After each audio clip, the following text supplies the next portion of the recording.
பிரியமானவர்களே, கர்த்தருடைய பரிசுத்த நாமத்தில் உங்கள் அனைவருக்கும் ஸ்தோத்திரம்.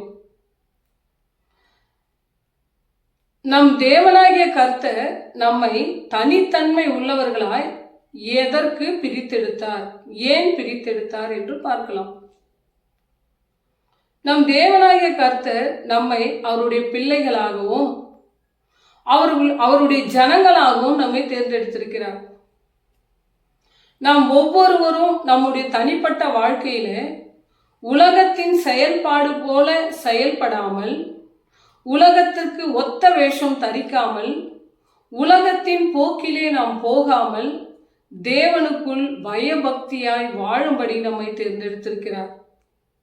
உலகத்தின் வழியிலே நடப்பதற்காகவும் உலக போக்கிலே வாழ்வதற்காகவும் அவர் நம்மை அறிந்து கொள்ளவில்லை. பிரியமானவர்களே, தேவனுடைய சித்தத்தையும் அவருடைய விருப்பத்தையும் அவருடைய நோக்கத்தையும் நம்மில் நிறைவேற்றும்படியாக அவர் நம்மை அழைத்திருக்கிறார். தேவனுடைய பரிசுத்த பாதையிலே நாம் நடந்து தேவனுடைய இயல்பு தன்மை நம்மில் வெளிப்படும்படியாக நம்மை தேர்ந்தெடுத்திருக்கிறார். எரேமியா 1:5 சொல்கிறது, தாயின் கருவில் உருவாகும் முன்னே நான் உன்னை அறிந்து கொண்டேன் என்று. தேவன் நம்மை தாயின் கருவில் உருவாவதற்கு முன்னமே முன்குறித்தார். பிரியமானவர்களே, இங்கு நாம் அப்ரஹாம், ஈசாக்கு, யாக்கோப் ஐயாவை பார்ப்போமானால் இவர்களை தேவன் முன்குறித்திருந்தார், தேர்ந்தெடுக்கப்பட்டிருந்தார், அவர்களை அழைத்து கொண்டார். அப்ரஹாம் ஐயாவை பார்த்து ஆதியாகமம் 12:13 அப்ரஹாமே, நீ உன் தேசத்தையும் உன் இனத்தையும் உன் தகப்பன் வீட்டையும் விட்டு நான் சொல்லும் இடத்திற்கு புறப்பட்டு போய் என்று சொன்ன பொழுது அப்ரஹாம் ஐயா அப்படியே கீழ்ப்படிந்ததை நாம் பார்க்கிறோம்.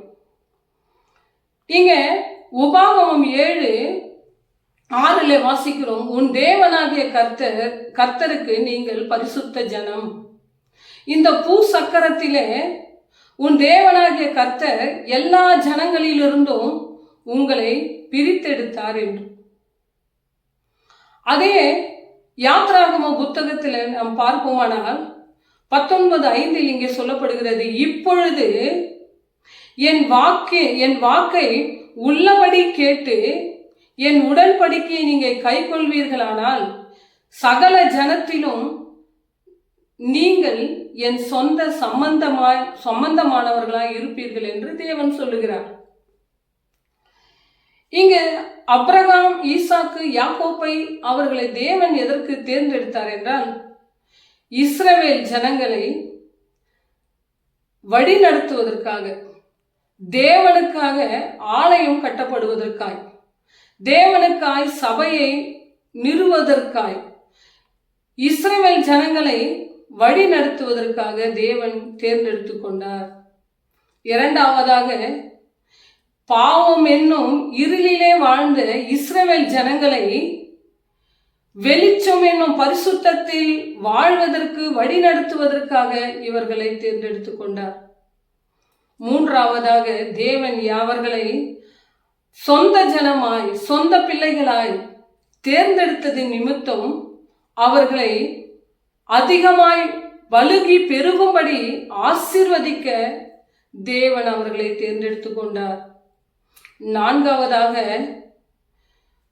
மேசியா வருவார் என்று தீர்க்கதரிசியினால் உரைக்கப்பட்டது நிறைவேறும் காலம் வரும்பொழுது இஸ்ரவேல் ஜனங்கள் மேசியாவை ஏற்றுக்கொள்வதற்கு தன் மனதை, தன் இதயத்தை பக்குவப்படுத்திக் கொள்ள வேண்டும் என்பதற்காய் அவர்களுக்கு வழி நடத்துவதற்காக தேர்ந்தெடுக்கப்பட்டார் என்று நாம் பார்க்கிறோம்.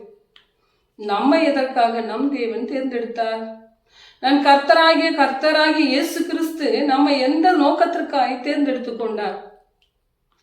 நம்மளுடைய செயல்கள், பேச்சுக்கள், நடத்தைகள் எல்லாவற்றிலும் தேவனுடைய சாயல் நம்மில் தென்பட வேண்டும். பிரியமானவர்களே, இந்த உலகத்தில் பரிசுத்தவான்கள், அப்போஸ்தலர்கள் எல்லாரும் வாழ்ந்திருந்த பொழுது இந்த உலகத்தின் பாவத்தை தொடாமல் தன்னை தியாக வாழ்க்கையை வாழ்ந்து நமக்கு ரோல் மாடலாய் வைத்து போயிருக்கிறார்கள். பிரியமானவர்களே, அதே போல நாமும் கூட இந்த உலகத்தில் வேண்டாத ஆசைகளை எல்லாம் விட்டு பரிசுத்த வாழ்க்கையை பாதுகாத்து கொண்டு தேவன் பின்னே நடப்பதற்காக நம்மை தேர்ந்தெடுத்திருக்கிறார். பிரியமானவர்களே, இந்த உலகத்தில் நாம் பார்ப்போமானால் எத்தனையோ வேண்டாத செயல்கள், தேவனை கோபமூட்டும் காரியங்கள், அக்கிரமங்கள் எல்லாம் இங்கு இருந்தாலும் கூட இங்கே நாம் வாழ்ந்து கொண்டு இருக்கிறோம். இந்த உலகத்தால் நம்மை நாம் தீட்டுப்படுத்திக் கொள்ளக்கூடாது என்பதற்காக நம்மை தேவன் வேறு பிரித்திருக்கிறார். பிரியமானவர்களே, தேவனுடைய தனித்தன்மை, தேவனுடைய இயல்பு குணங்கள், அன்பு, இரக்கம், பொறுமை, நிதானம், சகிப்புத்தன்மை, பரிசுத்தம், தியாகம் என்ற காரியங்கள் நம்மில் வெளிப்பட வேண்டும் என்பதை தேவன் அறிந்து நம்மை அவருடைய மகன் மகளாய், அவருடைய பிள்ளைகளாய் நம்மை தேர்ந்தெடுத்திருக்கிறார். பிரியமானவர்களே, அதற்காக தான் கர்த்தர் இங்கே லேவியாகமும் 20:26 வாசிப்போமானால், உன் தேவனாகிய கர்த்தர் பரிசுத்தராய் இருக்கிறபடியால் நீங்களும் அவருக்கு ஏற்றபடி பரிசுத்தராய் இருப்பீர்களாக. நீங்கள் அவருடைய அவருடைய ஜனங்களாய் இருக்கிறபடியால் நீங்கள் அவருக்கு உள்ளவர்களாகும்படிக்கு நீங்கள் உங்களை நான் பிரித்தெடுத்திருக்கிறேன். அவருடைய பிள்ளைகளாய் நாம் இருக்கும்படிக்கு நம்மை மற்ற ஜனங்களிலிருந்து பிரித்தெடுத்திருக்கிறேன் என்று தேவன் இங்கே சொல்லுகிறார். மற்ற ஜனங்களிலிருந்து நம்மை அவர் பிரித்தெடுத்திருக்கிறேன் என்று சொல்லுகிறார். ஏனென்றால் நீங்கள் என்னுடையவர்களாய் இருக்கிறபடியால், நீங்கள் என்னுடைய பிள்ளைகளாய், மகனாய் மகளாய் ஜனமாய் இருக்கிறபடியால் மற்ற ஜனங்களிலிருந்து நான் உங்களை பிரித்தெடுத்திருக்கிறேன் பிள்ளைகளே என்று தேவன் நம்மை பார்த்து சொல்கிறார்.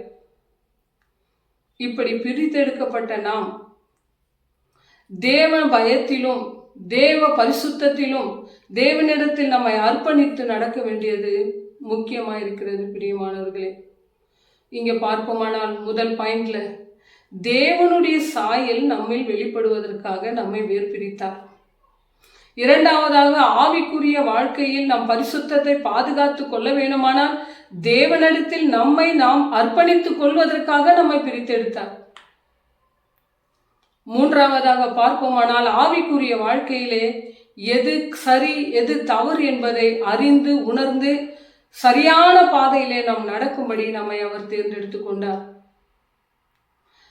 நான்காவதாக, அவருடைய நாமத்தால் நம்மை பிரித்து அவருடைய பிள்ளைகளால் நம்மை வேர் பிரித்ததனால் நம்ம இதை உணர்ந்து நாம் சரியாக செயல்பட வேண்டும் என்பதற்காக நம்மை அவர் பிரித்தெடுத்திருக்கிறார். அடுத்ததாக நாம் பார்ப்போமானால், தேவனுடைய சித்தத்தையும் விருப்பத்தையும் நோக்கத்தையும் நம்மில் அவர் நிறைவேற்றுவதற்காக நம்ம பிரித்திருக்கிறார். ஏனென்றால் அவர் ஆவியில் இருக்கிறார், நம் சரீரத்தில் இருக்கிறோம். நம்முடைய சரீரம் அவருக்கு தேவையா இருக்கிறது. நம்மில் அவர் வெளிப்பட வேண்டும், நம்மில் அவர் மகிமை கொள்ள வேண்டும். நாம் அவருடைய சொந்த ஜனங்களாக தேர்ந்தெடுத்திருக்கிறார் என்றால் இந்த உலகத்தில் வாழும் போதும் தேவநாமம் மகிமைப்பட வேண்டும். நாம் இந்த உலகத்தை விட்டு பரலோகம் செல்லும் பொழுதும் நித்திய ஜீவனை சுதந்திரித்துக் கொள்வதற்காக தேவன் இந்த உலகத்தில் எத்தனை கோடி ஜனங்கள் இருந்தாலும் அத்தனை பேர் மத்தியில நம்மளை ஒரு சிலராய் ஒரு சின்ன கூட்டமாய் ஒரு மைனாரிட்டி பீப்புளாய் நம்மை தேர்ந்தெடுத்திருக்கிறார். பிரியமானவர்களே, மறந்துவிடக்கூடாது. தேவனுடைய நோக்கம் என்னவென்று நாம் மறந்துவிடக்கூடாது. இங்கே நாம் பார்ப்போமானால் ரோமன் 1:1 சொல்றார், அப்போஸ்தலர்களாகவும் சுவிசேஷர்களாகவும் உங்களை நான் ஊழியக்காரர்களாகவும் என் பிள்ளைகளாகவும் தேர்ந்தெடுத்திருக்கிறேன் என்று. இப்படி தேர்ந்தெடுத்த தேவனிடத்திலே கடைசி வரைக்கும் நாம் உண்மை உள்ளவர்களாய் இருக்க வேண்டும். பிரியமானவர்களே, கர்த்தர் தான் இந்த வார்த்தைகளை எல்லாம் ஆசீர்வதிப்பாராக. பிதாவாகிய தேவனும் கர்த்தராகிய இயேசு கிறிஸ்துவினாலும் உங்களுக்கு என்றென்றும் கிருபையும் சமாதானமும் உண்டாவதாக. ஆமென்.